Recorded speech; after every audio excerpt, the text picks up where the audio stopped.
Hello and welcome back, everyone, to the Just One More Level podcast. I am your co-host, Christian. And I am your co-host, John. And this week we played a little bit of Grand Theft Auto San Andreas on the PS2. Yeah, we did. Real quick, I do want to mention this is one of the top games on the PlayStation 2. Something we're trying to do this season is play the top 15 games on the PS2. And this is, I don't remember which spot on the top games, but it is one of the top games on the PS2. I remember that much for sure. Yeah, I think it's number one, if I'm not mistaken. I'm pretty sure this was number one. Yeah, it's very close to the top if it's not number one.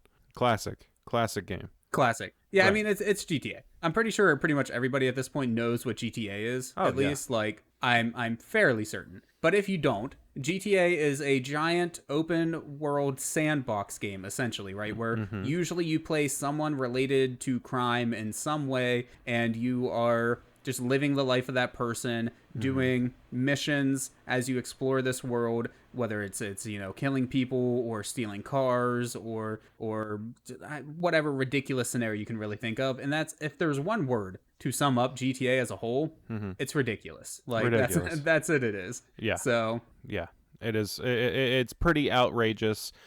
I had kind of a change of heart about this game. It's interesting because we actually meant to record and stream this game last week.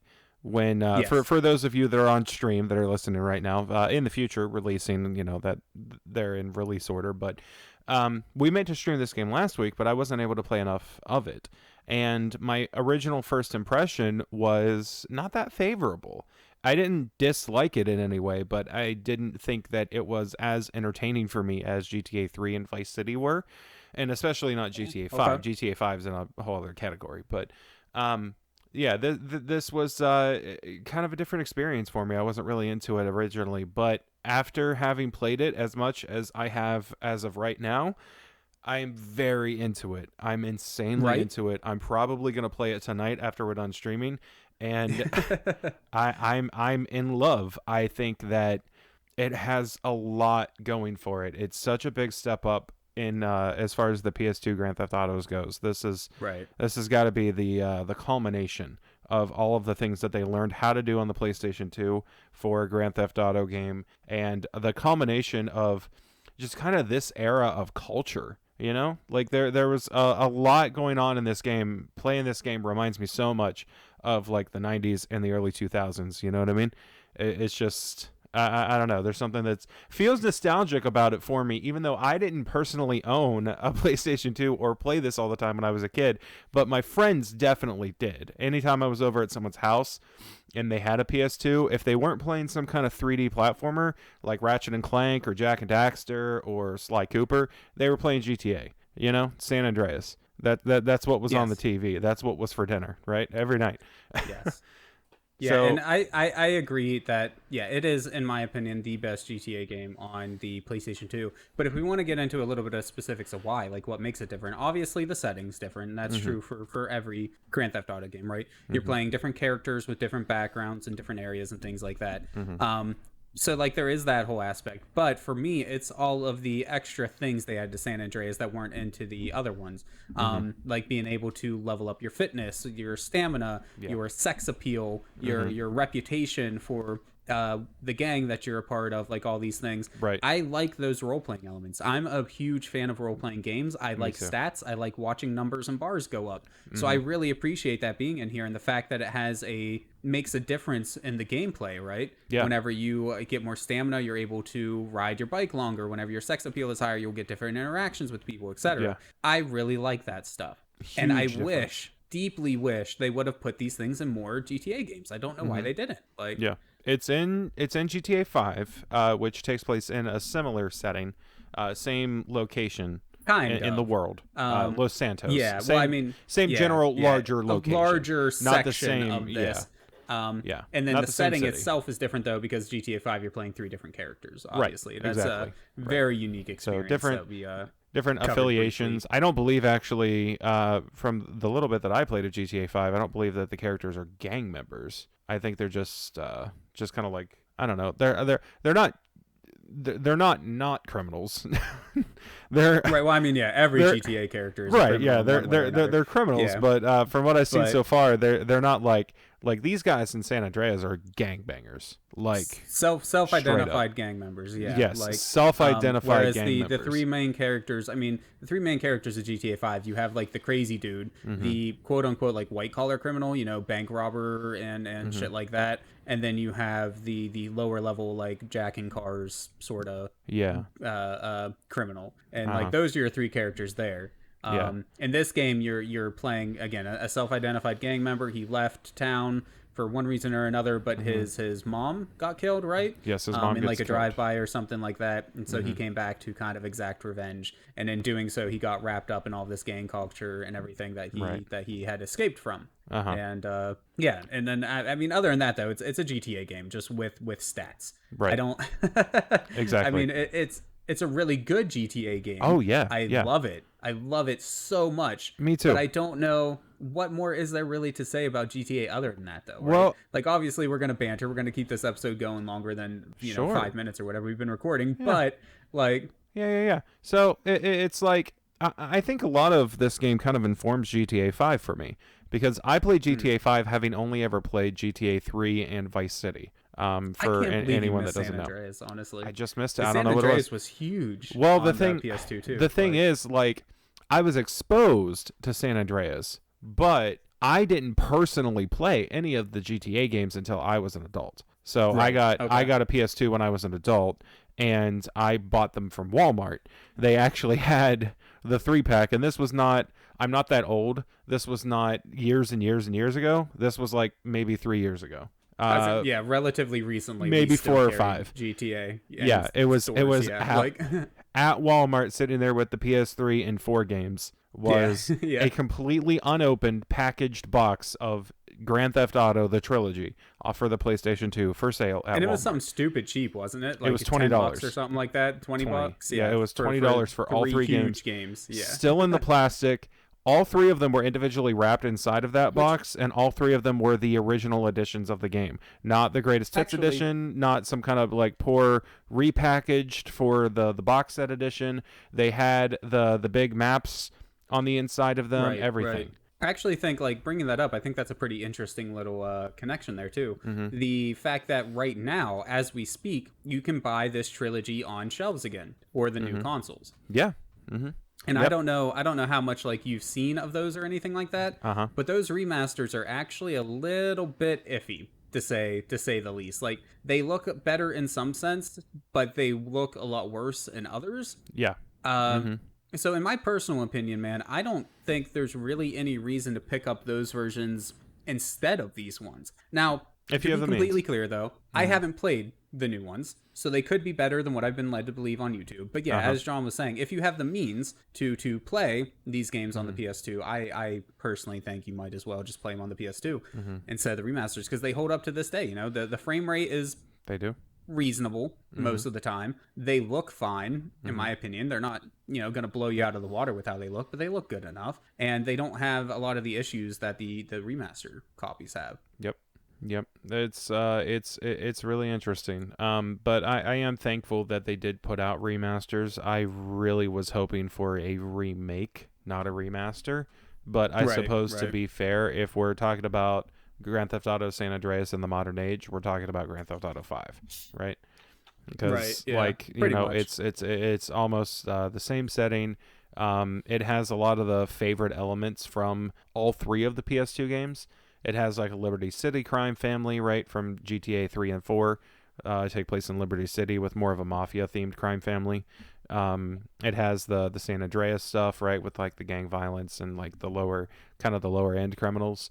And then it has the setting from San Andreas too that everybody loves.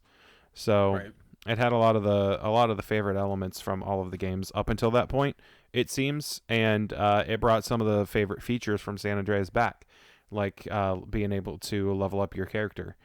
It doesn't display it in the same way, but you can do a lot with it in GTA 5. I know you can sink easily 100 hours into GTA 5 and not have explored everything.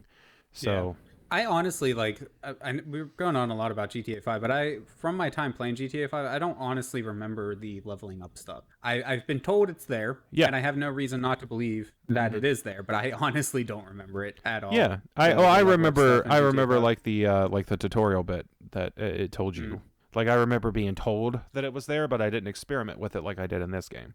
Which, I mean, yeah, let's start talking about some of the features. Okay, so everybody knows Grand Theft Auto. You run around, steal cars, you put in cheat codes to get extra guns and money, and which I'm so mad about. If we can just talk about that, break the game and fly around the map.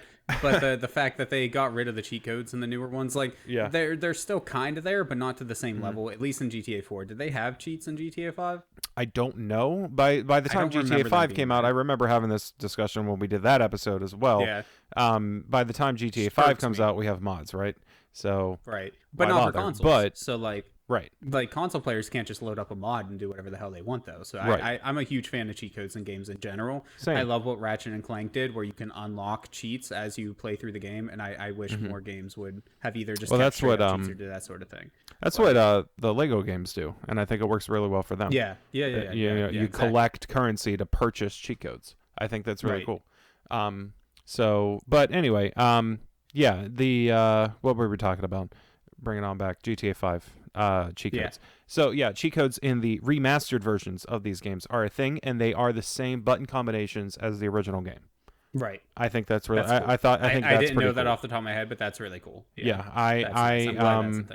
I looked up cheat codes for San Andreas while I was playing it because.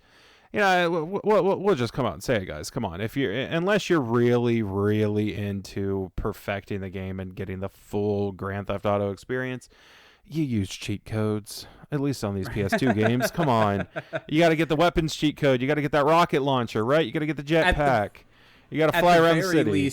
At the very least, you've probably done it. Like you may have beaten the game without using cheats or whatever. Oh yeah. But like you loaded up a save and just screwed around by like John said, just using the weapons cheat code and just causing mayhem, or like spawning a tank, or putting the flying car cheat in. That was one of my personal favorites. Just putting the flying car cheat in and then just flying all over the place like that. Yeah. I don't know what felt so good about that, but it felt amazing to do. Like, because especially if you got your friend over. I didn't have one friend that had this game that if they were putting it in, they weren't busting out the notebook and showing me that they can make their car fly. Codes. Like that's that's what you did. They're like, yeah, but look at this though. You can fly all the way over here. You can't get to this part of the map. No, look at that. It was great. It was fun. It was great fun. But it's a lot of fun, and that's how we played it growing up too. Like me and my friends and whatnot, whenever we'd be playing it, because we ended up getting these games eventually in my house. But at first, I played them at friends' houses, right? And that's how we would do it. We would all be sitting around, like the 3 or 4 of us or whatever. And once you died, you would pass the controller to the next person, and then once they died, you would pass it to the next person. And by knowing those cheats off the top of your head too, you could kind of extend your life and your playtime a little bit because you could spawn in like all the weapons for yourself, and then all your friends would be jealous and be like, "Hey, I need you to put that in for me too," and shit like that. And good time, man. You'd have to get the book from the library, and it was checked out that week. Right. So you were super mad that the book was checked out that week. That one friend that had an internet connection, so you could look up the game use page for it. Yeah. Or what was the other one that I used when I was a kid? Cheat CC or something like that. I don't even know. Yeah. I never looked. Central. I always looked them up on in those books. I remember they the school. I mean, I definitely have. My school library had those books, which I thought was awesome. So I would cool. Check them out of the school library, and I would copy down my cheat codes that I wanted, right? So you copy them all down just in case, and that's what I would get up to. But man, I had so much fun playing this game. All right, so the story. Just in case anybody's interested or doesn't know the story, as Christian already mentioned, you play as CJ. You play as Carl Johnson. He's just returned from a trip to the East Coast, Liberty City, which is a model of New York City. And then Los Santos is a model of Los Angeles. So he's gone from New York to L.A. He's back in L.A. now because of his mother passing. But when he got here, he realized that all was not well at home with his neighborhood. So he needs to help his friends reclaim their territory and avenge his mother's death in the process. So that's a pretty compelling story, honestly. And there's I can tell there's going to be some crooked cop stuff coming in because for some reason Samuel L. Jackson plays a cop in this game. Right. Well, I mean, and that's the first thing. Like as soon as you get here, you get picked up by the cops and they steal all your money from you and then just pin you for a murder that you definitely didn't do. I mean, you weren't even in town. Right. And then just kick you out into an alley and be like, "Hey, don't screw with us, or you're gonna see what happens." So, like, they threaten to pin that on you, and that lets you know that they will do something like that if they need to, if you're not playing along with the game they want to play. Which I'm not to the part in the game where I find out the game they want to play yet, but I can't wait. I never got that far. Yeah. I played a shit ton of GTA, all of them growing up, especially this one. Like I said, it's probably my favorite. But I was one of those people that never played the missions. I'd play like 1 or 2 missions, and then I would just spend the next 5 hours screwing around. So I never got that far in the game at all to even know how that pays off. And this game makes it so fun to screw around. Like Christian and I were talking before we started the stream about going to the gym. And we talked a little bit right here on this episode, of course, about leveling up your stats. But I literally spent probably about 2 hours at the gym just coming back, because I found that the gym's not far from your house. It's right around the corner. So you can actually, you can run there for the most part. So I would go to the gym. I would work out as much as they would let me. And then I would go home and save, because when you save your game, it advances time. And the gym doesn't check the clock to make sure that it's the next day. They tell you to come back tomorrow, but they don't check the clock if you save your game in advance time.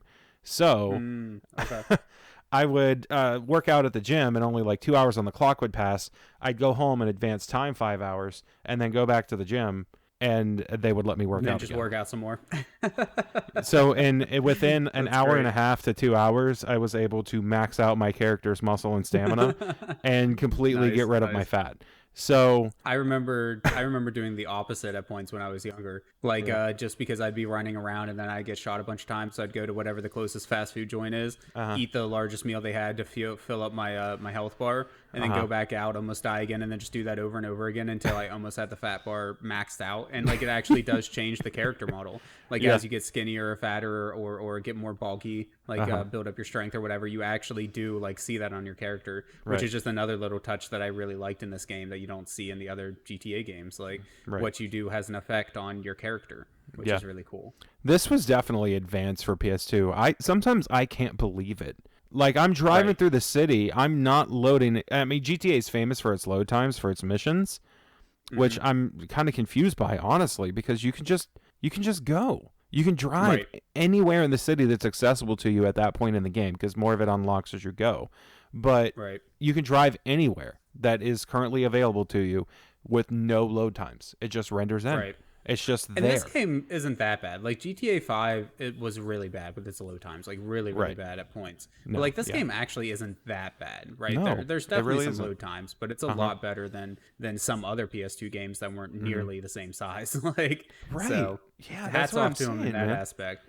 Like we just played, and this game was mid PS2 life cycle. It wasn't even like late cycle. Like God of War was able to do amazing things visually on the PS2, right? Because it was late in it was late in the game for the PS2. Literally, God of War 2 overlaps with the PlayStation 3. It's so late. Right. So it's like, but GTA 3 was able to accomplish almost as much as this in 2001. Yeah, and this game came out in 2004, so still like mid life for the PS2. Yeah, exactly. And like they really did do an amazing job with it. And Rockstar generally does do amazing things with the hardware that they're working with, at least for their GTA games. And I guess that's why, they're the most expensive games ever made. Like and the best-selling games ever made. Some of Some of the best-selling game. Literally, Grand Theft Auto is the best-selling game of all time at this point. And GTA 5, I mean, and San Andreas was the best-selling game on the PS2. The all three main title Grand Theft Auto games to come out in the PS2 lifetime became bestsellers on that console. I do want to point out just real quick one thing. GTA 5 is not the best-selling game of all time. No? I think it grossed the most money, maybe, because it's a full-price release, and then they have like the add-on cards that you can buy for like the online mode and all that. So is it still Minecraft? Minecraft is by a fair margin. That's fair. That's fair. But GTA 5 is what? So it's got to be what, number 2 or 3? It's number 2. Yeah. Number 2. It's number 2. Yeah. Gotcha. So yeah, it's like you can see why. And then the Red Dead games are heralded as being like the best looking games visually. It's basically GTA in the Wild West. Right. Like and they do look really good. I don't personally think they look good, but I don't think they deserve that accolade. But I'm also more of I prefer stylized to realistic graphics, generally speaking. I think they tend to look a little bit better. I also do. Yeah. Even in the realistic aspect though, like Red Dead Redemption 2 looks amazing, but I don't know if I would say it's the best realistic looking game. But anyways, we're getting off topic. Right. Any downsides, like anything negative to say about San Andreas or Grand Theft Auto as a whole, but specifically San Andreas? I mean, maybe the way that you're kind of brought into the game needed a little bit more action. I think maybe it would have been cool to start off with a mission, kind of like GTA 5 does. Start you off right away with a bank robbery and get you used to the controls and mechanics that way. GTA 3 does the same thing. I don't know when the last time you played GTA 3, but at the beginning, you're getting transported from a prison, and there's a prison break. You break break out of the truck. I feel and run almost away. like with San Andreas, with it being a spin-off title, not a main number title and whatnot, I feel like a lot of it was they were just expecting people to know what GTA was, so they were just like they weren't as focused on details like that. I feel like almost like they threw you into it because like if you picked up San Andreas, you probably knew what Grand Theft Auto was, be it from a friend or directly or whatever. Like I wonder if that's why. That's not an excuse. I do agree that it would have been nice to have something like that. But I mean, it starts off going through their head though. I mean, the beginning of this game is iconic. It's iconic to the point where me, who had never intentionally sat down to try to play Grand Theft Auto San Andreas, knew when I started this game up that I was on the wrong save file. Right. I knew that I wasn't playing a new game because I know how the game begins. That's how iconic it is. And then if we're going to speak about icons for a moment, the fast food order that Big Smoke and all of them have. Yeah. Like that was a whole meme in and of itself. Like there were just I can't even, you can't count how many videos there were of people just like reciting that order and making jokes about that order and everything like that. Because that one scene is maybe the most iconic scene from any Grand Theft Auto game ever. Like I've seen, I think the one I've seen memed the most is right after the opening cutscene when you're walking down the alley to get on your bicycle.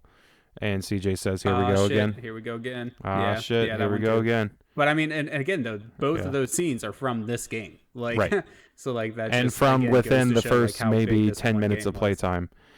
Yeah, right in the beginning. And to be fair, that first 10 minutes is probably all most people saw because after that, you were fucking around just blowing shit up. Right.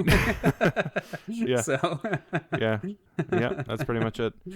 But yeah, I mean, I don't really have anything negative to say about this game either. And I mean, if it's not clear, I would definitely play just one more level. Yes, I would also play just one more level. I am I'm going to play I'd love to finish the game, and then I'd love to go back and finish Vice City in 3. Before that's my goal 5. eventually as well is to finish them all. I don't have a specific order I want to finish them in, but as I've gotten older, I've actually grown to want to finish Grand Theft Auto games and not just fuck around in them. Right. So yeah. They put a lot of work into them. They put a lot of work into the game so that you can just mess around and not do anything for hours, but you can also get a really good experience out of playing the game and playing the story. Yeah. So that's really cool. I'm very, very pleased, very happy that we played this for the podcast. Very happy that it sold so much and gets the recognition I think it deserves. Very happy that they did try to remaster it and bring it out. At least it is now available for a new generation to play, even if it is a port that some people do not favor. At least it's there on the PS4 and the PS5. You can go buy it right now and support Rockstar like as if they need it. Yeah, right. They don't really need it, but you know who does need your support? Yeah, the Just One More Level podcast got now. Yeah. If you like this video, consider leaving a like. If you're watching on YouTube, lets us know. I don't know if your podcast platform of choice has a like function. Or not. But anyways, no. Thank you though, seriously, for everybody that joined us live, for everybody that watches this on YouTube or listens to us on whatever podcast platform. Thank you guys for supporting us, and I think that's pretty much all we have time for on GTA, or more or less all we have to say about GTA San Andreas, right? Yeah. Yeah, but so without further ado, of course, we would play just one more level.